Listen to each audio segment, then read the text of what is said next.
Welcome to அம்மங்கா kitchen. நம்ம அம்மங்கா கிச்சனில் இன்றைக்கி பார்க்க போகிற ரெசிபி சோமாசா எப்படி செய்கிறதுன்னு பார்க்க போகிறோம். ரொம்ப ரொம்ப சுலபமாக ரொம்ப ஈஸியாக அதை எப்படி செய்கிறது அப்படிங்கிறத இப்போ நம்ம பார்த்துடலாம். அதுக்கு முன்னாடி நம்ம சேனலை லைக் பண்ணுங்கள், சப்ஸ்கிரைப் பண்ணாதவங்க சப்ஸ்கிரைப் பண்ணிவிடுங்க. வாங்க எப்படி செய்கிறதுங்கிறத பார்த்துடலாம். அதுக்கு முதல்ல இப்போ 1/2 கிலோ மைதாவை நம்ம பாத்திரத்தில் சேர்த்துக்கலாம்.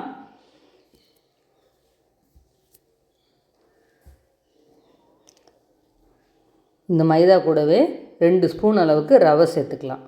பொடி ரவையாக இருந்தால் ரொம்ப நல்லது. இப்போது இதுக்கு கொஞ்சமாக உப்பு, நிறைய தேவையில்லை, சும்மா கொஞ்சமாக போட்டுக்கிட்டால் போதும். உப்பை சேர்த்துடலாம்.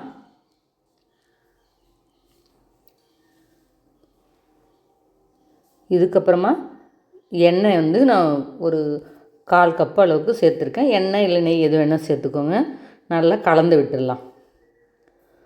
உப்பு, ரவை, ஆயில் எல்லாம் நல்லா மிக்ஸ் ஆகிற மாதிரி நல்லா நம்ம கையால் கிளறி விட்டுடலாம்.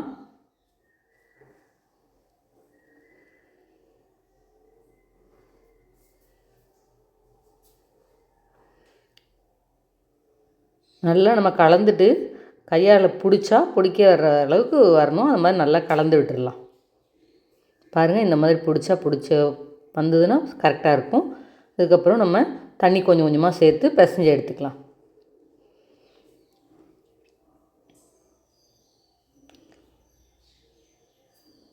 மாவை நல்லா எல்லா பக்கமும் கலந்து விட்டு நல்லா பிசைஞ்சு எடுத்து வச்சிடலாம். நம்ம இந்த மாதிரி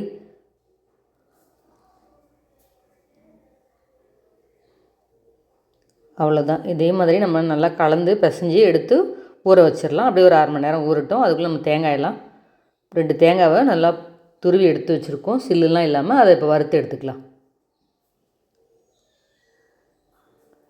தேங்காய் ரொம்ப நெத்தாகவும் இருக்கக்கூடாது, இளங்காயாகவும் இருக்கக்கூடாது, மீடியமாக இருக்கணும். இந்த பால் நிறையா இருக்கிறப்போ அது மாதிரி வறுத்து எடுத்தோம்னா டேஸ்ட் நல்லாயிருக்கும். இதை நல்லா வறுத்து வாசனை வர வரைக்கும் கொஞ்சம் நல்லா வறுத்து எடுத்துக்கலாம். ஈரப்பதெல்லாம் போகட்டும்.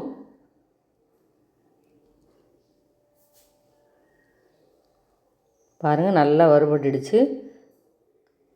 இதை அப்படியே வச்சு அடுப்பு ஆஃப் பண்ணி ஆற விட்டுடலாம். இப்போ பொட்டுக்கல்லையை பவுடர் பண்ணி எடுத்துகிட்டு வந்துடலாம். பொட்டுக்கல்லை நான் ஒரு 1/4 கிலோ அளவுக்கு பொட்டுக்கல்லை, இப்போ ஜீனியும் ஒரு 1/4 கிலோ அளவுக்கு ஜீனியும் எடுத்து வச்சுருக்கேன். அதையும் பவுடர் பண்ணிட்டோம். இப்போ இந்த வறுத்த தேங்காய் கூட நம்ம பொடி பண்ணி வச்சுருக்கிற ஏலக்காய் தூள் ஒரு 3 ஏலக்காய் அளவுக்கு பொடி பண்ணி வச்சுருக்கேன், அதையும் சேர்த்துக்கிறேன். இப்போது பொடி பண்ணி வச்சுருக்க சுகர் 1/4 கிலோ அளவுக்கு, அதையும் இப்போ அதில் சேர்த்தாச்சு. இப்போ பொட்டுக்கல்லை அதையும் பொடி பண்ணி வச்சுருக்கேன்ல 1/4 கிலோ, அதையும் இப்போ சேர்த்துக்கலாம். இது எல்லாத்தையும் நல்லா மிக்ஸ் பண்ணி விட்டுடலாம். இது எல்லாத்தையும் நல்லா மிக்ஸ் பண்ணதுக்கப்புறம் நீங்கள் வாயில் போட்டு பாருங்கள். உங்களுக்கு ஸ்வீட்டு கொஞ்சம் கூட வேணும் இல்லை கம்மியாக வேணும்னா அதுக்கு இந்த மாதிரி கொஞ்சம் குறைச்சி கூடி போட்டுக்கோங்க. இப்போ நல்லா மிக்ஸ் பண்ணி விட்டுடலாம்.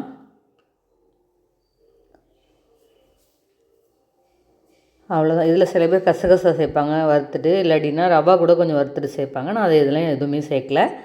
இது 3 தான் இப்போதைக்கு நான் சேர்த்துருக்கேன். அது அப்படி சேர்த்தோன்னா அது இன்னும் டேஸ்ட் நல்லா தான் இருக்கும். நான் இன்றைக்கி இது தான் சேர்த்துருக்கேன். இதில் உங்களுக்கு தேவைன்னா ஆப்ஷனலாக நட்ஸ் ஏதாவது பொடிச்சு அதையும் வறுத்து சேர்த்துக்கலாம். வேர்க்கடலை கூட சேர்ப்பாங்க, கொஞ்சம் கொரகொரப்பாக இடிச்சிட்டு அதையும் கூட சேர்ப்பாங்க. ஆனால் இதுதான் பேசிக்காக உள்ள சோமாசாக்கு பூரணத்துக்கு உண்டான பொருள் இதுதான். இது எல்லாத்தையும் நல்லா கலந்து விட்டுட்டோம். நம்ம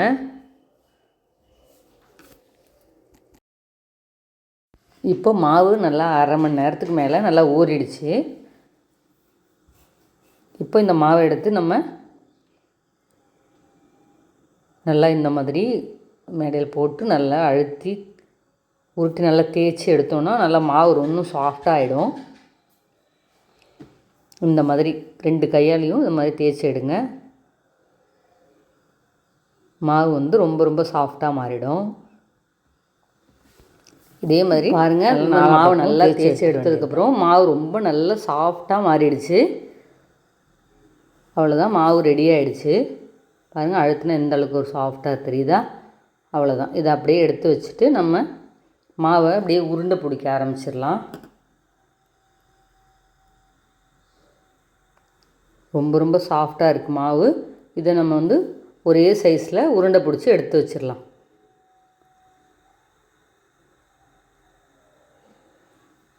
இப்போ எல்லா மாவையும் நம்ம இது மாதிரி உருண்டை பிடிச்சி பாத்திரத்தில் எடுத்து வச்சுட்டு அதுக்கப்புறம் நம்ம தேய்க்க ஆரம்பிக்கலாம்.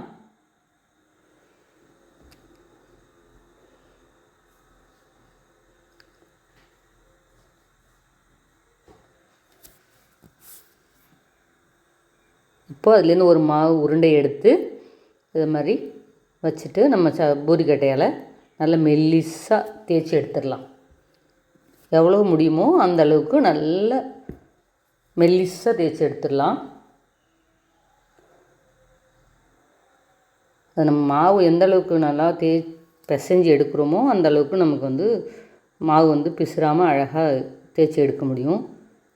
இந்த மாதிரி நல்லா தேய்ச்சதுக்கப்புறம் நம்ம வந்து சோமாசா கரண்டியால் வேணாலும் நம்ம கட் பண்ணி எடுத்துக்கலாம். இல்லை அச்சு இருந்ததுனாலும் நம்ம அச்சில் வச்சு எடுத்துக்கலாம். நான் இன்றைக்கி அச்சில் வச்சு செஞ்சு காமிக்கிறேன். சோமாசா அச்சில் இதை மாதிரி எடுத்து நம்ம தேய்ச்சி வச்சுருக்கிற மைதாவை அதில் வச்சுட்டு அதில் நம்ம நல்லா நிறைய பூரணத்தை வச்சிடலாம். பூரணம் வந்து நிறைய வைங்க, இல்லை அப்போ தான் வந்து டேஸ்ட் நல்லாயிருக்கும். இல்லாட்டினா உப்பி வந்ததுக்கப்புறம் அது கூடாக ஆகிடும். அதனால் நிறைய பூரணம் வச்சுருங்க. எவ்வளோ முடியுமோ அந்த அளவுக்கு வைங்க. வச்சுட்டு நல்லா க்ளோஸ் பண்ணி நல்லா டைட்டாக மூடிடுங்க. நல்லா அழுத்தி விட்டுருங்க எல்லா பக்கமும். இப்போ மாவை சைடில் இருக்கிறது எல்லாத்தையும் இந்த மாதிரி எடுத்து விட்டுடலாம். அவ்வளோதான், நம்ம இப்போ ரெடி பண்ணியாச்சு. அது அப்படியே அச்சிலேருந்து எடுத்துட வேண்டியதான். அச்சில் கொஞ்சம் எண்ணெய் தடவிக்கோங்க, ஒட்டாமல் வரும். இந்த மாதிரி எல்லாத்தையும் நம்ம எடுத்து வச்சிட வேண்டியது தான். பாருங்கள், இந்த மாதிரி அச்சிலேருந்து நல்லா ஒட்டாமல் ஈஸியாக வந்துடும். எண்ணெய் தடவி நம்ம எடுக்கும் பொழுது அழகாக இருக்குது பாருங்கள். பார்க்குறதுக்கு நல்லா எவ்வளோ அழகாக வந்திருக்கு பாருங்கள். இது மாதிரி நம்ம ஒரு 8-10 அளவுக்கு செஞ்சு வச்சதுக்கப்புறம் நம்ம எண்ணெயை காய வச்சு போட்டுவிட வேண்டியது. எல்லாத்தையும் எடுத்து வச்சோம்னா காஞ்சிடுச்சுன்னா கொஞ்சம் நல்லா பொரியாது. அதனால் ஒரு 8-10 போட்டதுக்கப்புறம் நம்ம எண்ணெயில் போட்டு பொரிக்க ஆரம்பிச்சிடலாம். இப்போ எண்ணெய் நல்லா சூடாகிடுச்சு. இதுக்கப்புறம் நம்ம அந்த ஒன்று ஒன்றா எடுத்து போட்டு அதை பொரித்து எடுத்துடலாம்.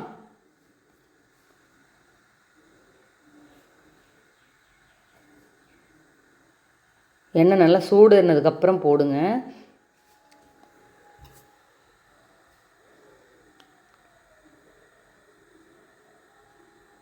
இது நல்லா ஒரு 4-5 போடலாம். எவ்வளோ எண்ணெய் நிறையா வச்சிங்கன்னா நீங்கள் நிறையா போடலாம். நான் ஒரு கொஞ்சமாக தான் வச்சுருக்கேன். நான் ஒரு 5 அளவுக்கு நான் போட்டுக்கிறேன்.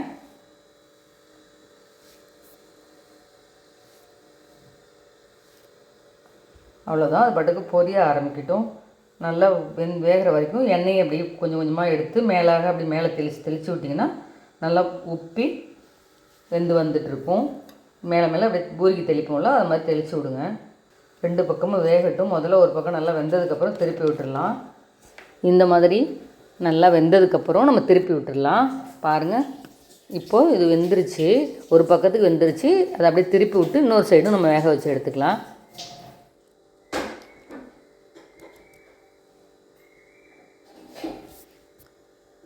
இது மாதிரி நல்லா திருப்பி விட்டு நல்லா மீடியம் ஃப்ளேமில் அடுப்பை குறைச்சி வச்சுருங்க. இல்லாட்டினா நம்ம செவந்துடும், உள்ளே வெந்திருக்காது. உடனே வெளியில் எடுத்து வச்சோன்னா நமத்து போயிடும். அதனால் மீடியம் ஃப்ளேம்லேயே வேக வச்சு நம்ம எடுத்துக்கலாம். பொறுமையாக வேகட்டும், நல்லா வெந்து வரட்டும். அது வரைக்கும் நம்ம வெயிட் பண்ணலாம். இப்போ 2 பக்கமும் நல்லா வெந்து கலர் பாருங்கள், ரொம்ப மீடியம் ஃப்ளேமில் வச்சதால் கலர் கரெக்டாக வந்திருக்கு. இப்போது சோமாசா நல்லா வெந்துருச்சு. இதுக்கப்புறம் நம்ம இதை எடுக்க ஆரம்பிச்சிடலாம். நல்லா எடுத்து எண்ணெயெல்லாம் வடிச்சிட்டு நம்ம எடுக்க ஆரம்பிச்சிடலாம். அவ்வளோதான், எண்ணெய் இல்லாமல் சுத்தமாக வடிச்சிட்டு நம்ம வேறு ஒரு பிளேட்டுக்கு மாற்றிக்கலாம்.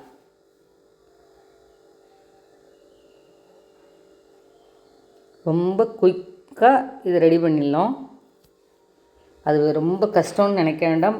நம்ம செய்ய ஆரம்பிச்சிட்டோம்னாலே நமக்கு ரொம்ப பிடிச்சி ஈஸியாக செஞ்சுருவோம்.